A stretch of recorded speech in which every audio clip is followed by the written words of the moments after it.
चलो एक new chapter start करते हैं। Chapter number 8, क्वाड्रिलैटरल्स।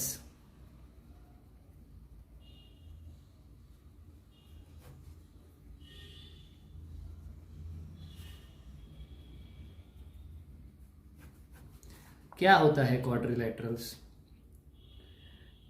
एक क्लोज फिगर रहता है। अगर मैंने ऐसे निकाला कैसे भी, एक क्लोज फिगर रहता है, ठीक है, जिसके चार साइड रहते हैं, 1 2 3 4, चार साइड रहते और उसके चार वर्टाइसेस रहते हैं। वर्टेक्स मतलब ये पॉइंट।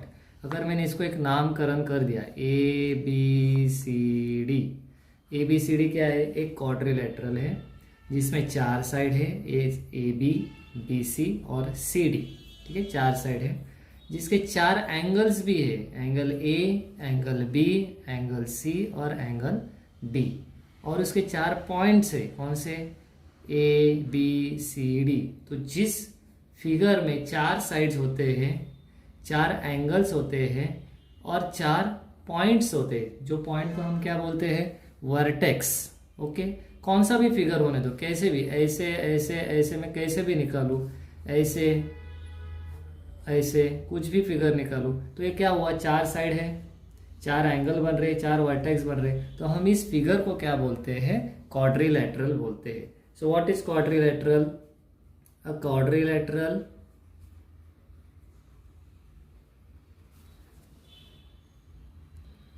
ठीक है। So quadrilateral has 4 sides, 4 angles and 4 vertices. अगर मैंने एग्जाम्पल पूछा, प्रैक्टिकल एग्जाम्पल जो हमारे जनरल लाइफ में चलते, वो क्या क्या हो सकता है? अगर आप देखेंगे तो एक ब्लैक बोर्ड, ब्लैक बोर्ड पता है सबको, जहाँ पे लिखा जाता है मार्कर से या चौक से लिखा जाता है, ब्लैक बोर्ड रहता है। सो ब्लैक बोर्ड भी एक स्क्वायर टाइप में रहता है जिसमें 4 साइड्स, 4 एंगल्स और 4 वर्टेक्स रहता है। तो हम ब्लैक बोर्ड को भी बोल सकते हैं क्या? क्वाड्रिलैटरल। नोटबुक क्या है? नोटबुक। मोबाइल फोन्स क्वाड्रिलैटरल है। Door, table etcetera. तो ऐसे बहुत सारे एग्जाम्पल है जो क्वाड्रिलैटरल के शेप में होता है। ठीक है बच्चों, चलो नेक्स्ट देखते हैं angle sum property of a quadrilateral. जैसे हम लोग ने ट्राइंगल में किया हुआ है, ट्राइंगल में भी सेम प्रॉपर्टी है, angle sum property of a triangle. Triangle में कितने, ट्राइंगल में अगर मैं कंसीडर करूँ तो कितने साइड्स रहते हैं? 3 साइड्स। और कितने एंगल रहते हैं? 1 2 3। अगर मैंने इसका सम किया, एंगल ए, समझो एक ट्राइंगल है ABC, so angle sum property of the triangle क्या है?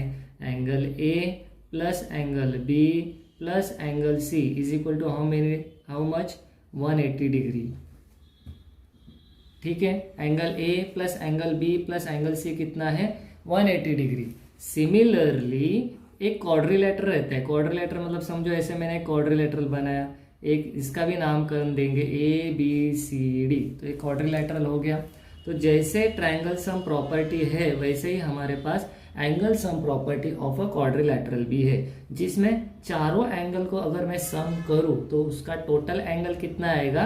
360 डिग्री आएगा। जैसे कि angle A plus angle B plus angle C plus angle D is equal to 360 degree. Very important, ये दो प्रॉपर्टी बहुत इंपॉर्टेंट है। ये ट्राइंगल्स चैप्टर में आता है और ये क्वाड्रिलैटरल के चैप्टर में आता है। सो क्वाड्रिलैटरल में क्या होता है कि angle A plus angle B plus angle C plus angle D, अगर हम लोग ने ये चारों एंगल को ऐड किया या टोटल या सम किया तो उसका टोटल एंगल हमेशा याद रखो 360 डिग्री रहता है। और ट्राइंगल का हमेशा इंटरनल टोटल तीनों एंगल को ऐड करेंगे तो कितना रहता है? 180 डिग्री।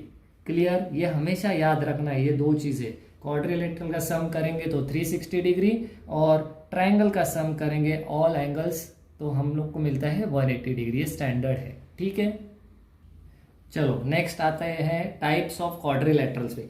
अभी हम लोग ने अभी तक क्या पढ़ा? क्वाड्रिलैटरल क्या होता है। ठीक है, क्वाड्रिलैटरल के अंदर के टोटल एंगल्स कितने रहते हैं वो पढ़ा है, 360 डिग्री रहता है। अभी टाइप्स ऑफ क्वाड्रिलैटरल, अलग अलग टाइप्स के क्वाड्रिलैटरल है जो हम लोग ने प्रीवियस स्टैंडर्ड में पढ़े हुए हैं, वो आपको ऑलरेडी पता हुआ है, जस्ट हम रिपीट करते हैं। बट वो क्वाड्रिलैटरल क्यों है, क्या है, इसके फीचर्स क्या है, क्या क्या होता है इसमें, ये आपको याद रखना बहुत ज़रूरी है, बहुत इम्पॉर्टेंट है। अगर ये याद नहीं रहेगा तो ये पूरे चैप्टर में कुछ भी नहीं समझेगा। तो ये बहुत इम्पॉर्टेंट है कि ये टाइप्स ऑफ क्वाड्रिलेटरल क्या क्या होता है और उसमें होता क्या क्या है। जैसे देखो, हम लोग पहले स्टार्ट करते हैं स्क्वायर से। अभी बच्चों स्क्वायर तो हम लोगों ने नर्सरी या कब से, फर्स्ट स्टैंडर्ड से सुनते आए हुए कि स्क्वायर में होता क्या है, स्क्वायर में क्या होता है। तो फर्स्ट क्या रहता है स्क्वायर में कि सबसे पहले ये सब साइड्स इक्वल रहते हैं। तो क्या मैं ऐसे बोलूँ, all sides are equal to each other. क्या सबको एक दूसरे को इक्वल होता है? चलो ठीक है। क्या मैं ये बोल सकता हूँ ये दो साइड, अगर मैंने इसको नाम दिया ए बी सी डी, क्या ये ए बी सी डी को पैरेलल है? यस। क्या बी सी ए डी को पैरेलल है? वो भी ऐसे। तो क्या मैं इसको ये बोल सकता हूँ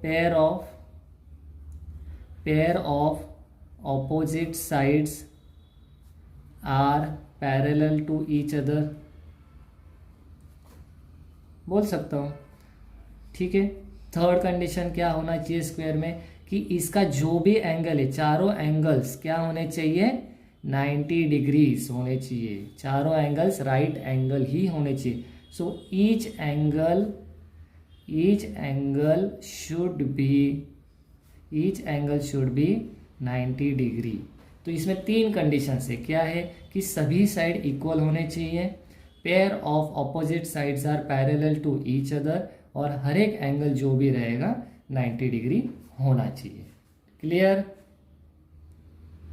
चलो नेक्स्ट आते हैं रेक्टेंगल पे। ये भी हम लोग ने बचपन से सुना है, रेक्टेंगल क्या होता है। तो इसके तीन फीचर्स क्या है देखो। सबसे पहले नाम दूंगा ए बी सी और डी। तो ए बी सी डी एक रेक्टेंगल। तो इसमें पहला क्या रहेगा कि ऑपोजिट साइड्स, जो भी ऑपोजिट मतलब सामने सामने वाला साइड। अब ये ए और डी है, ए डी है।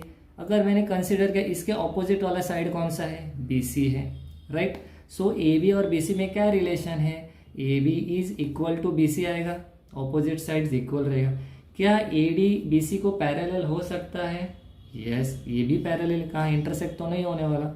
सिमिलरली अगर मैंने ए बी को कंसिडर किया तो क्या ए बी का ऑपोजिट साइड कौन सा है? C D.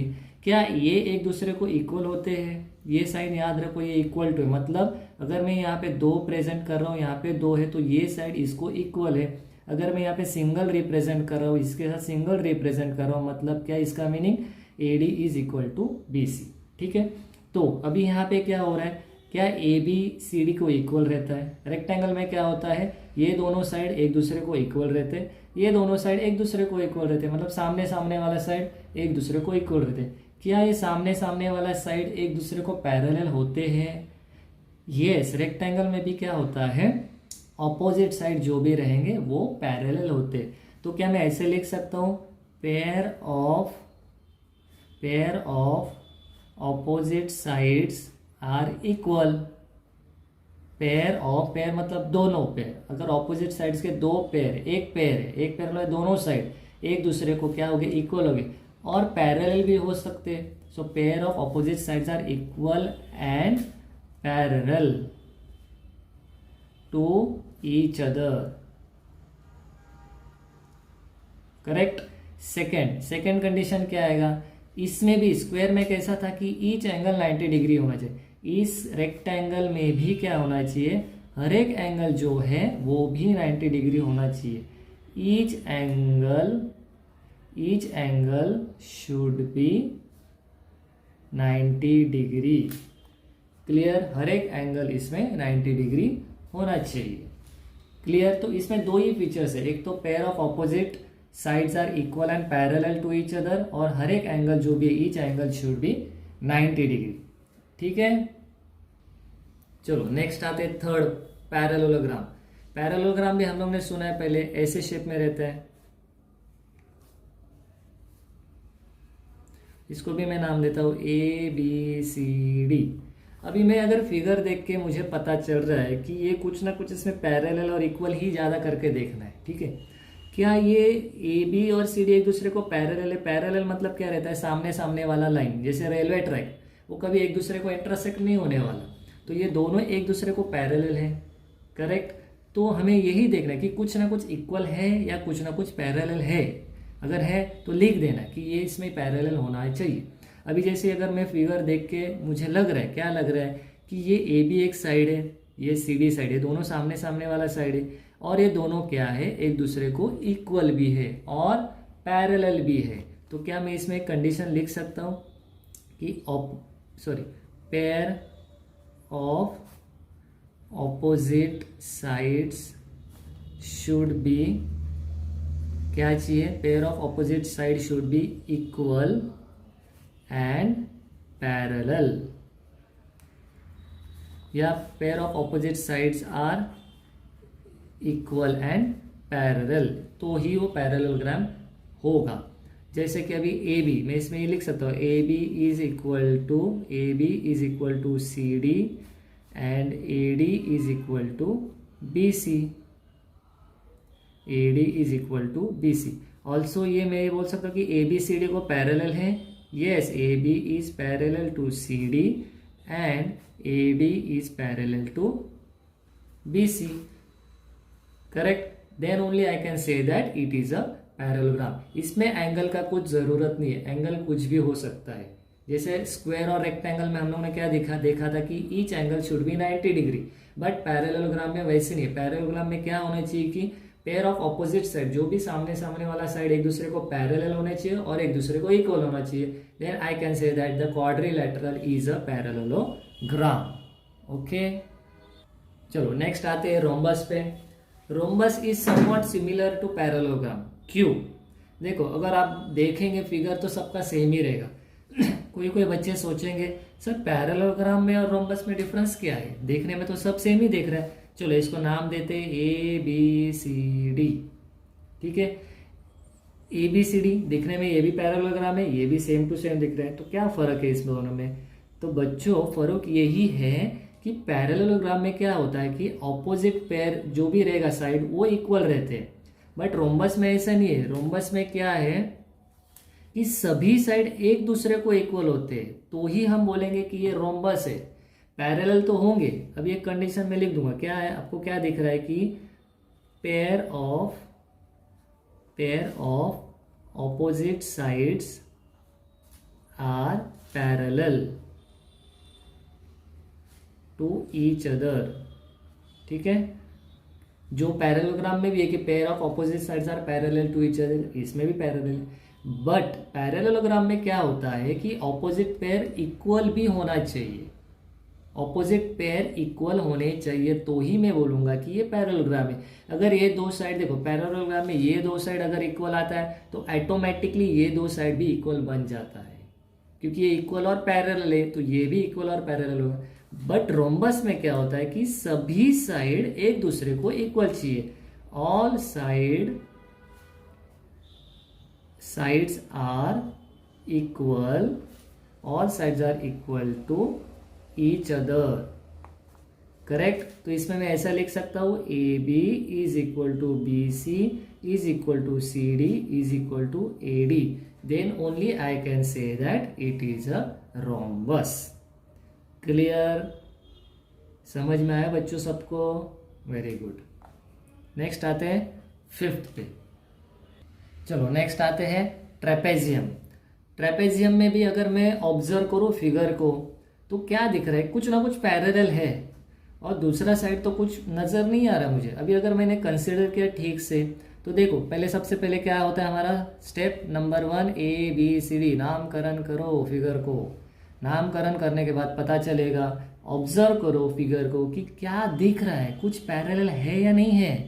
पैरेलल और इक्वल कुछ है, इक्वल तो मुझे कुछ नजर नहीं आ रहा, बट हाँ पैरेलल कुछ नजर आ रहा है। देखो क्या पैरेलल नजर आ रहा है कि ए बी और सी डी एक दूसरे को पैरेलल दिख रहा है, बट वही अगर मैं ए डी और बी सी को कंसिडर करूँ तो क्या वो एक दूसरे को पैरेलल दिख रहा है?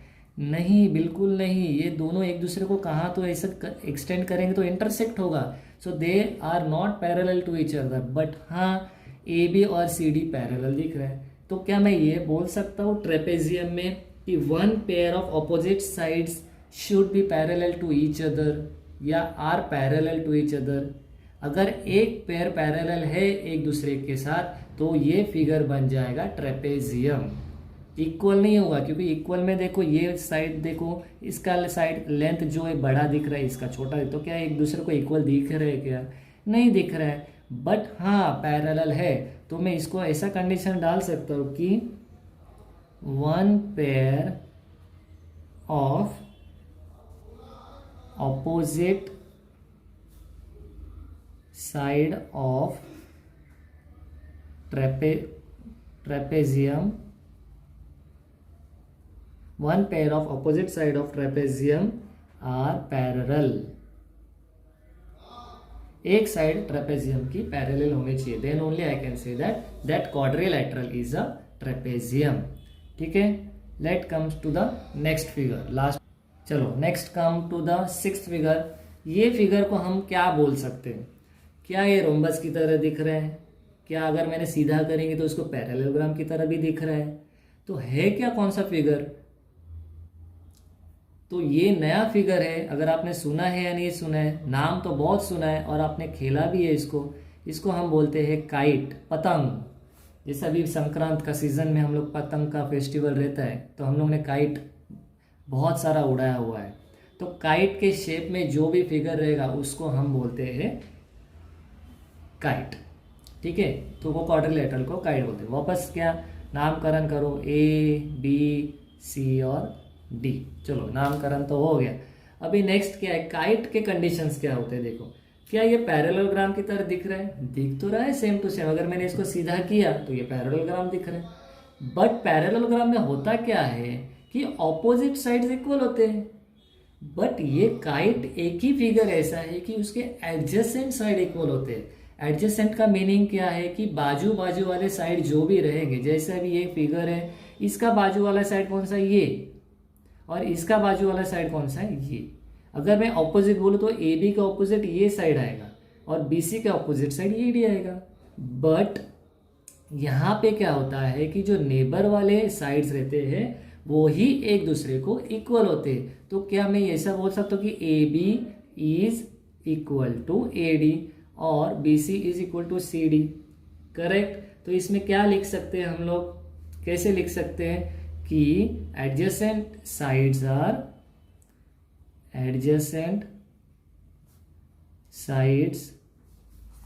Are equal to each other. ठीक है, तो मैं इसमें ऐसा लिख सकता हूं, A B is equal to A D and B C is equal to C D. Correct. तो ये पूरे डिटेल्स से हम लोग ने अभी तक किया। क्या क्या किया था? सबसे पहले किया था स्क्वायर, ठीक है, फिर रेक्टेंगल, उसके बाद आया हुआ पैरेललोग्राम, रोम्बस, ट्रेपेजियम और काइट। इसके कंडीशंस, फीचर्स बहुत बहुत बहुत इंपॉर्टेंट है बच्चों, तो ये आपको याद रखना ही पड़ेगा। बट मैं एक सजेस्ट करता हूँ कि आप रट्टा मत मारो इसको, फिगर समझ लो, फिगर कैसे शेप में है, क्या फिगर के हिसाब से आपको सिर्फ दो ही तीन ही चीज़ें देखना है। क्या? एक तो पैरेलल, इक्वल और एंगल देखना है, बस। इसके अलावा इसमें कुछ भी नहीं देखना है, क्योंकि अनलेस एंड अनटिल आपको ये नहीं समझ में आएगा तो आप क्वेश्चंस नहीं सॉल्व कर पाओगे, या फिर क्वेश्चन में जो सॉल्व करना वो भी नहीं समझ पाएगा। तो मेरा यही सजेशन है कि पहले बहुत अच्छी तरह समझ लो, और मेरे हिसाब से मैंने ये जो वीडियो बनाया हुआ है ये बहुत अच्छा आपको नॉलेज गेन मिलेगा, आपको समझ में आएगा ही। अगर नहीं समझ में आया तो आप कमेंट करके दे सकते हो, तो हम उसका डाउट्स भी क्लियर कर सकते हैं। ठीक है, चलो नेक्स्ट टॉपिक पे आते हैं। चलो अभी मैं थोड़ा कोई कंडीशंस आपको पूछ लेता हूँ, क्वेश्चंस पूछ लेता हूँ, आप सोचो उसमें आपको क्या आंसर कर सकते हैं, क्या वो सही है, गलत है, आपको आता है या नहीं आता है। ठीक है, अगर मेरा फर्स्ट क्वेश्चन ऐसा है, क्या एक स्क्वायर रेक्टेंगल हो सकता है? Whether square is a rectangle. अगर मैं जब भी ऐसे क्वेश्चन पूछूं तो उसमें आपको क्या सोचना है कि स्क्वायर को रेक्टेंगल होने के लिए मेरे रेक्टेंगल के जो भी फीचर्स है क्या वो स्क्वायर में आता है या नहीं है। मतलब जो भी रेक्टेंगल के जो भी रहेगा वो स्क्वायर में आना चाहिए। तो मैं बोल सकता हूँ कि ये स्क्वायर इज अ रेक्टेंगल। जैसे भी रेक्टेंगल में मुझे क्या क्या चाहिए कि रेक्टेंगल में opposite pair of opposite sides क्या चाहिए मुझे? इक्वल। क्या स्क्वायर में इक्वल है? यस, इसमें भी इक्वल है। जैसे इसमें ये दोनों इक्वल है, ये दोनों इक्वल है, तो इसमें भी ये दोनों इक्वल है। सेकंड क्या था कि ये दोनों लाइन ऑपोजिट पेयर वाला जो भी हो पैरेलल चाहिए। क्या एक दूसरे को ये पैरेलल है स्क्वायर में भी पैरेलल है, तो वो भी मैच हुआ मेरा। थर्ड कंडीशन है, उन्होंने क्या बोला कि ईच रेक्टेंगल में each angle should be 90 degree. क्या स्क्वायर में ईच एंगल 90 डिग्री है? यस, तो मैं क्या बोल सकता हूं कि square is a rectangle. Clear? So क्या आएगा? Square is a rectangle. चलो नेक्स्ट क्वेश्चन देखते हैं। Whether square is a rhombus, whether square is a rhombus. अभी मेरा ये अगला क्वेश्चन है। अभी मेरे को देखना है कि स्क्वायर रोम्बस हो सकता है या नहीं हो सकता है। तो स्क्वायर को रोम्बस होने के लिए रोम्बस का क्राइटेरिया क्या है वो मुझे पहले चेक करना पड़ेगा। रोम्बस में क्या होता है कि सभी साइड एक दूसरे को इक्वल होना चाहिए, करेक्ट? तो क्या सभी साइड एक दूसरे को इक्वल है स्क्वायर में? स्क्वायर में सभी साइड एक दूसरे को इक्वल है? यस, एक दूसरे को इक्वल है। बट अभी और कुछ क्राइटेरिया है इसमें रोम्बस में? नहीं, रोम्बस में सिर्फ एक ही कंडीशन है कि सभी साइड एक दूसरे को इक्वल है। अगर सभी साइड कौन से भी क्वाड्रिलेटरल को इक्वल होगा तो मैं ये बोल सकता हूँ कि वो पर्टिकुलर क्वाड्रिलेटरल एक रोम्बस भी है। तो स्क्वायर में ये कंडीशन अप्लाई हो सकता है क्योंकि स्क्वायर में भी यही है कि सभी साइड इक्वल है। Yes, I can say that square is a rhombus because all the sides of the rhombus are equal to each other. चलो अगला क्वेश्चन मेरा, क्या रेक्टेंगल स्क्वायर हो सकता है? ध्यान से सुनो, whether rectangle is a square. अभी मुझे क्या देखना है कि रेक्टेंगल को अगर स्क्वायर देखना है तो स्क्वायर के जो भी क्राइटेरिया है वो मुझे इसमें आना चाहिए रेक्टेंगल में। तो स्क्वायर के क्राइटेरिया क्या क्या होता है कि all side should be equal to each other. सबसे पहला क्राइटेरिया, क्या रेक्टेंगल में सभी साइड्स इक्वल होते हैं?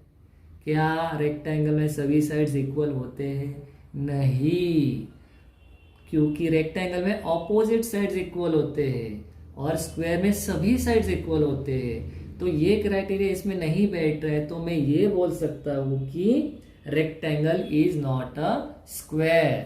क्लियर? ठीक है, rectangle is not a square. चलो नेक्स्ट क्वेश्चन। अभी whether rhombus is a square, क्या रोम्बस स्क्वायर हो सकता है या नहीं?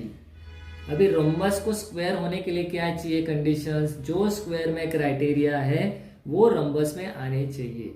अभी स्क्वायर का क्राइटेरिया क्या है कि सभी साइड एक दूसरे को इक्वल चाहिए। क्या रोम्बस में सभी साइड इक्वल होते हैं? यस, रोम्बस में all sides are equal to each other. क्या स्क्वायर में लाइंस पैरेलल होते हैं एक दूसरे को? होते। तो रोम्बस में भी होते हैं क्या parallel? Yes, all sides are opposite pair of sides are parallel to each other. अभी स्क्वायर में एक और क्राइटेरिया कौन सा है कि each angle should be 90 degree. तो क्या रोम्बस में हर एक एंगल 90 डिग्री होता है? नहीं होता। तो देखो, तीन क्राइटेरिया में से दो क्राइटेरिया तो फुलफिल्ड हो गया, बट एक क्राइटेरिया फुलफिल्ड नहीं हुआ। तो मैं क्या बोल सकता हूं कि rhombus is not a square. Rhombus is not a square.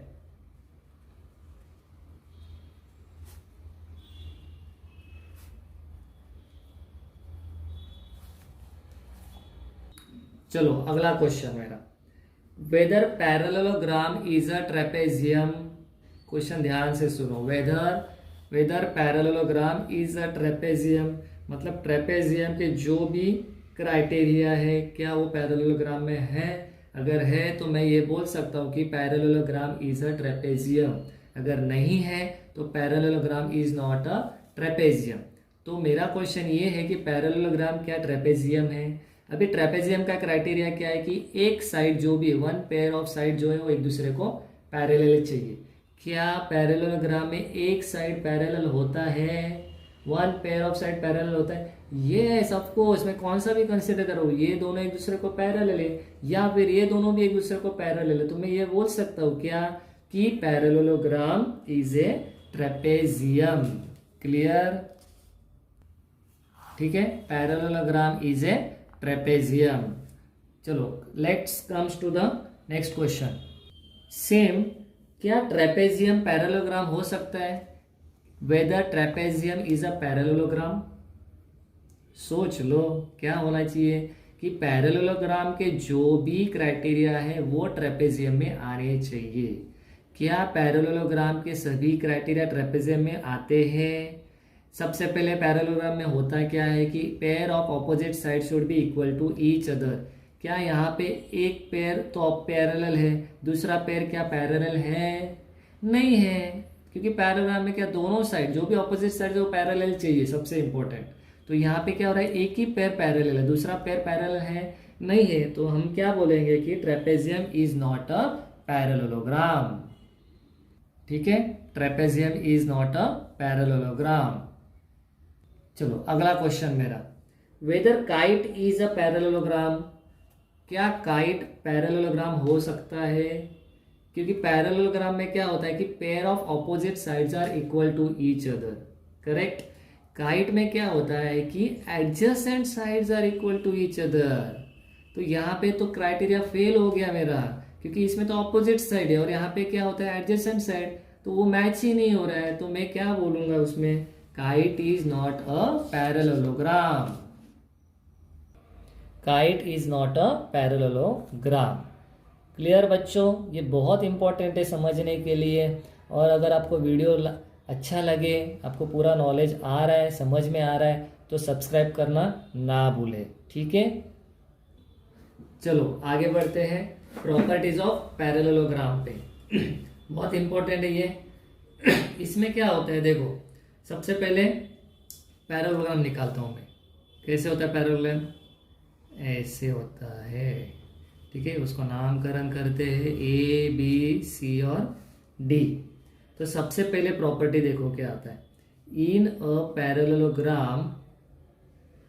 Parallelogram opposite sides are equal. अभी तो ये सबको पता हो गया है, बाय हार्ट हो गया है, समझ में आ गया है, हम लोगों ने बहुत बार किया है अभी ये, ठीक है। इन अ पैरेललोग्राम क्या होता है, ऑपोजिट साइड जो भी रहता है एक दूसरे को इक्वल रहते हैं, ठीक है। सेकेंड कंडीशन क्या होता है देखो पैरेललोग्राम में, इन अ पैरेललोग्राम, ठीक है, in a parallelogram opposite angles are equal, ठीक है। तो यहाँ पे जो भी रहेगा, angle A is equal to angle C, angle D is equal to angle B, ठीक है। Angle A is equal to angle C and angle B is equal to angle D. So parallelogram में क्या होता है, opposite angles भी equal होते हैं, ठीक है।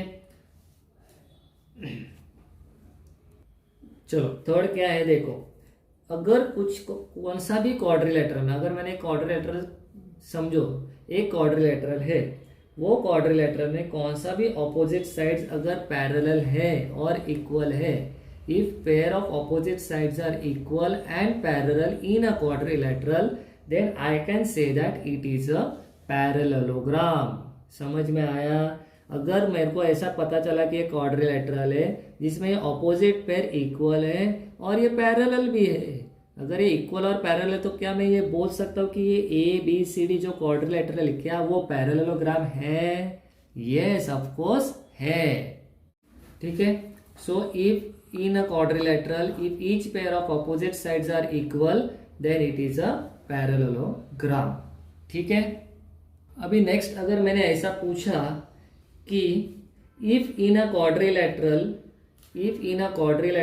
Each pair of opposite angle is equal, अगर ऐसा एक क्वाड्रिलेटरल दिया हुआ है जिसमें ऑपोजिट एंगल इक्वल दिया हुआ है, ठीक है। अगर ये समझो एक A B C D quadrilateral है, अगर उसमें ऐसा बोला कि angle A is equal to angle C या फिर angle B is equal to angle D, तो क्या मैं इस क्वाड्रिलेटरल को पैरेललोग्राम बोल सकता हूँ? क्योंकि मेरा क्राइटेरिया है कि पैरेललोग्राम में एक तो ऑपोजिट साइड्स इक्वल और पैरेलल चाहिए या ऑपोजिट एंगल्स भी इक्वल चाहिए। अगर क्वेश्चन में ऑलरेडी दिया है कि opposite angles are equal to each other, तो मैं ये बोल सकता हूँ कि ये क्वाड्रिलेटरल जो भी है वो पैरेललोग्राम है। क्लियर? ठीक है। तो क्या है, if in a quadrilateral if each pair of opposite angles are equal then it is a parallelogram. Clear? Next point क्या है कि diagonals of a parallelogram bisects each other. ठीक है, the diagonals of a parallelogram bisects each other. Bisect का meaning क्या है? अगर मैंने समझो एक डायगोनल निकाला, यहाँ पे एक डायगोनल, यहाँ पे एक डायगोनल, ठीक है, तो ये एक दूसरे को इंटरसेक्ट हो रहा है एट पॉइंट O. तो ये बाइसेक्ट का मीनिंग क्या होता है कि कभी भी दो इक्वल पार्ट्स में डिवाइड होता है. दो इक्वल, याद रखो, इक्वल मतलब सेम टू सेम. जैसे अभी मैंने AC एक डायगोनल है और BD एक दूसरे को इंटरसेक्ट कर रहे हैं, मतलब ये दो इक्वल पार्ट में डिवाइड हुआ है, एक OA और OC. तो क्या होगा, ये OA will be equal to OC आएगा. OA is equal to OC and OB is equal to OD. ठीक है, OA is equal to OC and OB will be equal to OD. So diagonals of a parallelogram bisects each other. ठीक है, next point आते हैं. Next point उसका opposite है. अगर parallelogram में दिया है कि अगर जो डायगोनल्स है अगर वो एक दूसरे को बाइसेक्ट हो रहे हैं, ठीक है, अगर एक दूसरे को बाइसेक्ट हो रहे हैं तो हम उसको ये बोल सकते कि वो पैरेललोग्राम है. ठीक है, converse of fifth point. Fifth point क्या था कि diagonals of the parallelogram bisects each other. अगर पैरेललोग्राम है तो उसके जो भी डायगोनल्स है वो एक दूसरे को बाइसेक्ट कर रहे हैं, मतलब दो इक्वल पार्ट में डिवाइड हो रहा है. बट अगर उल्टा देंगे कि diagonals of a quadrilateral bisects each other, अगर एक क्वाड्रिलेटरल, मुझे नहीं पता कौन सा क्वाड्रिलेटरल, बट हाँ कंडीशन ये पता है कि अगर ये डायगोनल्स जो भी है एक दूसरे को बाइसेक्ट कर रहे हैं, मतलब दो इक्वल पार्ट में डिवाइड कर रहे हैं, तो मैं ये पक्का बोल सकता हूं कि ये जो भी क्वाड्रिलेटरल है वो पैरेललोग्राम है. क्लियर? तो ये पॉइंट्स बहुत सिंपल है. सीधा दिया है, उल्टा दिया है, रिवर्स में दिया है, कॉन्वर्स दिया है. दो तीन पॉइंट तो कॉन्वर्स है, ये और ये और ये. बाइसेक्ट दिया है तो हम बोल सकते हैं कि वो पैरेललोग्राम है. अगर पैरेललोग्राम है तो ये बोल सकते हैं कि वो डायगोनल बाइसेक्ट कर सकते हैं. क्लियर? चलो नेक्स्ट क्या है, criteria for quadrilateral to be a parallelogram.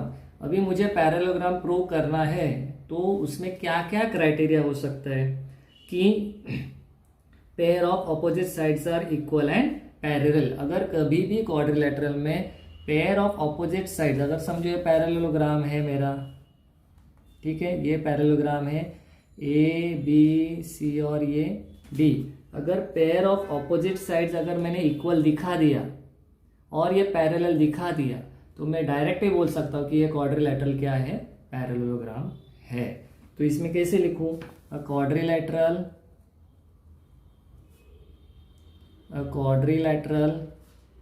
is a parallelogram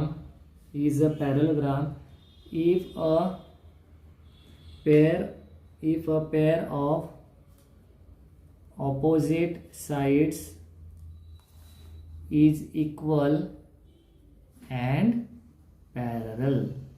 तो हम बोल सकते हैं कि ABCD, therefore ABCD is a parallelogram. Clear? तो बच्चों एक्सरसाइज 8.1 से पहले ये कंसेप्ट क्लियर होना बहुत इंपॉर्टेंट है. बहुत मतलब बहुत इंपॉर्टेंट है. अनलेस एंड अनटिल ये कंसेप्ट क्लियर नहीं है तो 8.1 मुश्किल हो जाएगा करने के लिए. बट मुझे पता है कि आप लोग ये वीडियो देखने के बाद आपको पूरा अच्छी तरह आ जाएगा.